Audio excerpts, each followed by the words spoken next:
નમસ્કાર, જય ગણેશ દર્શક મિત્રો. વીટીવીની વિશેષ રજૂઆત ભવિષ્ય દર્શન કાર્યક્રમમાં હું શાસ્ત્રી મુકુંદ પંડ્યા આપ સર્વ દર્શક મિત્રોનું હાર્દિક સ્વાગત કરું છું. દર્શક મિત્રો, ખાસ કરીને જોવા જઈએ તો આપણે મા સરસ્વતીની પૂજા કરતા હોઈએ, ભગવાન શંકરની પત્ની એટલે કે મા ઉમાની પૂજા કરતા હોઈએ, પાર્વતી માતાની આરાધના કરતા હોઈએ, લક્ષ્મી દેવીની ઉપાસના કરતા હોઈએ. જ્યારે અત્યારે ચૈત્રી નવરાત્રી ચાલી રહી છે અને વર્ષની અંદર 4 નવરાત્રી આવતી હોય ને આ 4 નવરાત્રીની અંદર મા જગદંબાના અલગ અલગ સ્વરૂપની પૂજા કરતા હોઈએ. પ્રથમમ શૈલપુત્રી ચ, દ્વિતીયમ બ્રહ્મચારિણીમ, તૃતીયમ ચંદ્ર ઘંટેતી, કુષ્માંડેતી, ચતુર્થકમ. એટલે આપણે જ્યારે માતાજીના અલગ અલગ સ્વરૂપની પૂજા કરતા હોઈએ છીએ ત્યારે દર્શક મિત્રો, એ દેવીનું સાત્વિક સ્વરૂપ છે કે જે સ્વરૂપની પૂજા કરવાથી આપણા જીવનની અંદર આપણા મનને શાંતિ મળતી હોય ને આપણે ડરતા નથી, એટલે કે આપણને ડર નથી લાગતો. પરંતુ દર્શક મિત્રો, 10 મહાવિદ્યા આ એક એવી વિદ્યા છે કે જે 10 મહાવિદ્યા કે જે દેવીના 10 સ્વરૂપ છે. આ 10 મહાવિદ્યાનું સ્વરૂપ આપણા જીવનની અંદર એક અનેક પ્રકારના લાભો લઈને આવે છે. આ 10 મહાવિદ્યા આપણા જીવનની અંદર દરેક સંકટોને પણ દૂર કરે છે. અને એટલા માટે દર્શક મિત્રો, આ 10 મહાવિદ્યા એની એક કથા પણ જોડાયેલી છે કે આ 10 મહાવિદ્યાની ઉત્પત્તિ કઈ રીતે થઈ. આ 10 મહાવિદ્યા છે. આ 10 મહાવિદ્યા આપણા જીવનની અંદર અલગ અલગ મહાવિદ્યા આપણા જીવનમાં કેવી રીતે લાભ આપી શકે, આ દરેક વિષય ઉપર, દરેક સબ્જેક્ટ ઉપર દર્શક મિત્રો આજે આપણે ચર્ચા કરવી છે. એમાં શરૂઆતની 5 મહાવિદ્યા વિષય ઉપર આજે આપણે ચર્ચા કરીશું. પરંતુ શરૂઆત આજના પંચાંગથી કરીએ. દર્શક મિત્રો, આજના પંચાંગની જો વાત કરવામાં આવે તો આજે તારીખ 24 માર્ચ 2026 અને મંગળવારનો આજે દિવસ બની રહ્યો છે. આજના દિવસની અંદર ચૈત્ર માસ શુક્લ પક્ષ અને એની ષષ્ઠમી કહેતા છઠની આજે તિથિ છે. રોહિણી નામનું આજે નક્ષત્ર છે. પ્રીતિ નામનો યોગ સવારે 9:06 સુધી રહેશે. ત્યારબાદ આયુષ્યમાન નામના યોગનો પ્રારંભ થશે.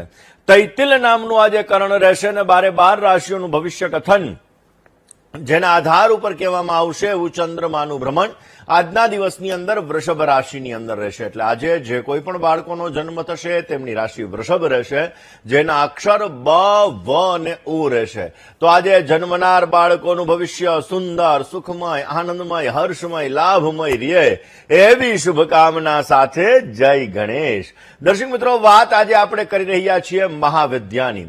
માતાજીના અલગ અલગ સ્વરૂપની આપણે પૂજા કરતા હોઈએ છીએ. નવરાત્રીના 9 દિવસની અંદર માતાજીના 9 સ્વરૂપની આપણે પૂજા કરતા હોઈએ.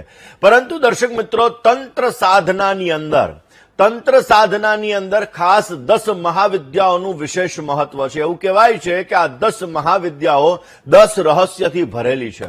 અને એટલા માટે દર્શક મિત્રો, જ્યારે આ 10 મહાવિદ્યાની આપણે ઉપાસના કરીએ છીએ ત્યારે આપણા જીવનની અંદર વિશેષ લાભ મળી શકે છે. દુર્ગા દેવીનું સ્વરૂપ, માં ચંડીનું સ્વરૂપ, માં પાર્વતીનું સ્વરૂપ, આ બધા સ્વરૂપોની જ્યારે આપણે રોજને માટે પૂજા આરાધના વિશેષ માત્રામાં કરતા હોઈએ, પરંતુ આ 10 મહાવિદ્યા કે આ 10 મહાવિદ્યા આપણા જીવનની અંદર લાભ આપે છે. આમ તો દર્શક મિત્રો, આ બધી ઉપાસનાઓ, કારણ કે ચંડીનું સ્વરૂપ છે, દુર્ગાનું સ્વરૂપ છે, પાર્વતીનું સ્વરૂપ છે, આ બધા સૌમ્ય સ્વરૂપો છે.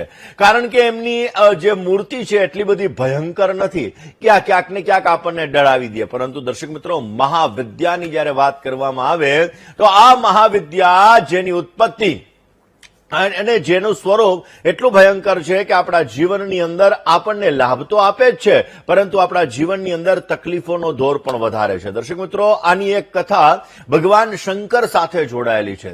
ભગવાન શિવ અને માતા પાર્વતી સાથે આની કથા જોડાયેલી છે. કારણ કે દક્ષ પ્રજાપતિ એ ભગવાન શંકરના વિવાહ કરવા માટે માનતા નહોતા અને એટલા માટે એ દક્ષ પ્રજાપતિએ એ પૂજાની અંદર ભગવાન શંકર છે, ભગવાન શિવ છે, એમને ત્યાગ કરેલો. અને એટલા માટે એણે પોતાના યજ્ઞની અંદર દરેક દેવતાઓને બોલાવ્યા, ઇન્દ્રને બોલાવ્યા, બધા દેવતાઓને બોલાવ્યા, પરંતુ ભગવાન શિવને ન બોલાવ્યા. ભગવાન શંકરને ન બોલાવ્યા ત્યારે મા પાર્વતી એ ભગવાન શંકરને એવું કહે છે કે મારા પિતાશ્રીને ત્યાં યજ્ઞ છે, આપણે જવું જોઈએ. ને ત્યારે ભગવાન શંકર ત્યાં જવાની ના પાડે છે કે નહીં, આપણે કોઈ પણ યજ્ઞ કાર્યની અંદર આમંત્રણ વિના આપણે ત્યાં ન જઈ શકીએ. અને એટલા માટે જે માં પાર્વતી છે, આ માં પાર્વતી ક્યાંક ને ક્યાંક ગુસ્સો પણ એમને આવે છે ને એ જે ગુસ્સો આવે છે એની અંદરથી માતાજીના અલગ અલગ 10 સ્વરૂપો, જે આપણે મહાકાલી છે, ષોડશી છે, તારા છે, છિન્નમસ્તિકા છે, આ જે 10 મહાવિદ્યાઓ છે, આ 10 મહાવિદ્યાઓની આપણે વાત કરી રહ્યા છીએ. કારણ કે દર્શક મિત્રો, યજ્ઞની અંદર જયારે માતા પાર્વતી પોતે જાય છે અને યજ્ઞની અંદર એનું અપમાન થાય છે, એના પતિદેવનું અપમાન થાય છે અને અગ્નિની અંદર પોતે ભસ્મ થાય છે, ને એ ભસ્મ થાય છે ને ભગવાન શંકર પોતે શિવ તાંડવ એટલે કે પોતે તાંડવ નૃત્ય કરે છે અને ભગવાન વિષ્ણુના સુદર્શન ચક્ર વડે જ્યારે માં પાર્વતીના જે અગ્નિની અંદર પોતે ભસ્મ થયા હોય એના અલગ અલગ ટુકડાઓ થાય છે, એટલે કે માતા પાર્વતીના શરીરના અલગ અલગ ટુકડાઓ અલગ અલગ જગ્યાએ પધરાવવામાં આવે, એટલે કે પડે છે અને એને આપણે શક્તિપીઠ તરીકે ઓળખીએ છીએ. દર્શક મિત્રો, એટલા માટે ખાસ કરીને 10 મહાવિદ્યાઓ જેનું સ્વરૂપ ભયંકર છે ને એ મહાવિદ્યાઓની ઉપાસના આપણા જીવનની અંદર વિશેષ લાભ આપે છે. 10 મહાવિદ્યા દેવીના 10 સ્વરૂપ છે. એવું કહેવાય છે કે તંત્ર સાધનાની અંદર, જ્ઞાનની અંદર, આધ્યાત્મિક ઉત્પત્તિ પ્રાપ્ત કરવા માટે, આપણા જીવનની દરેક પ્રકારની સિદ્ધિઓને પ્રાપ્ત કરવા માટે, સાંસારિક જીવનની અંદર સફળતાઓ પ્રાપ્ત કરવા માટે, દુશ્મનોનો સંહાર કરવા માટે અથવા તો દુશ્મનોના શમન માટે આ 10 મહાવિદ્યા એની ઉપાસના વિશેષ માત્રામાં લાભ આપે છે. એવું કહેવાય છે દર્શક મિત્રો કે આ 10 મહાવિદ્યાની ઉપાસના કરવાથી આપણા જીવનની અંદર આપણા શત્રુઓનું શમન થાય છે. કોઈ પણ પ્રકારની તંત્ર બાધાઓ હોય તો આ તંત્ર બાધાઓ નષ્ટ થાય છે અને આપણા જીવનની અંદર વિશેષ લાભ આપે છે. જેમાં મહાકાળીની ઉપાસના છે, કાલીની ઉપાસના છે, તારાની ઉપાસના છે, ષોડશીની ઉપાસના છે, ભુવનેશ્વરીની ઉપાસના છે, છિન્નમસ્તિકાની ઉપાસના છે, દ્યુમાવતીની ઉપાસના છે અને બગલામુખી માની ઉપાસના છે. આવી 10 મહાવિદ્યા કે જેની અંદર માતંગી અને કમલા એટલે કે આપણે જે મેરુપૃષ્ઠ શ્રીયંત્ર આપણે જે સિદ્ધ કરીએ છીએ, આ મેરુપૃષ્ઠ શ્રીયંત્ર સિદ્ધ કરવાની અંદર પણ એવું કહી શકાય કે જે કમલા દેવીની ઉપાસના કરવામાં આવે છે એ કમલા દેવી પણ એવું કહી શકાય કે 10 મહાવિદ્યાઓની એક મહાવિદ્યા છે. દર્શક મિત્રો, 10 મહાવિદ્યા એવું કહેવામાં આવે છે કે આપણા જીવનની અંદર સાંસારિક આ 10 મહાવિદ્યાઓ છે આપણને સંપત્તિનું વરદાન આપે છે, આપણને શક્તિનું વરદાન આપે છે, આપણને જ્ઞાનનું વરદાન આપે છે, આપણને સ્વાસ્થ્યનું વરદાન આપે છે. અને આ જ 10 મહાવિદ્યાઓ એક પ્રકારની તંત્ર સાધનાની અંદર એક પ્રકારની સિદ્ધિઓને પ્રાપ્ત કરાવે છે કે જે સિદ્ધિઓ દ્વારા આપણે આપણી મનોકામનાઓને પૂર્ણ કરી શકીએ છીએ. દર્શક મિત્રો, બગલામુખીની ઉપાસના એવું કહેવાય છે કે આપણા શત્રુઓનું શમન કરવા માટે આવે છે. આપણા જીવનની અંદર દરેક પ્રકારના દુષ્ટ આત્માઓ હોય, આપણા જીવનની અંદર જે લોકો આપણને સમસ્યાઓ ઉત્પન્ન કરાવડાવતા હોય, આ દરેક પ્રકારની સમસ્યાઓને દૂર કરવા માટે ખાસ કરીને આ 10 મહાવિદ્યાની ઉપાસના કરવામાં આવે છે. હવે દર્શક મિત્રો, એમાં પહેલું સ્વરૂપ 10 મહાવિદ્યાની અંદર છે મહાકાલી માતાજીનું સ્વરૂપ.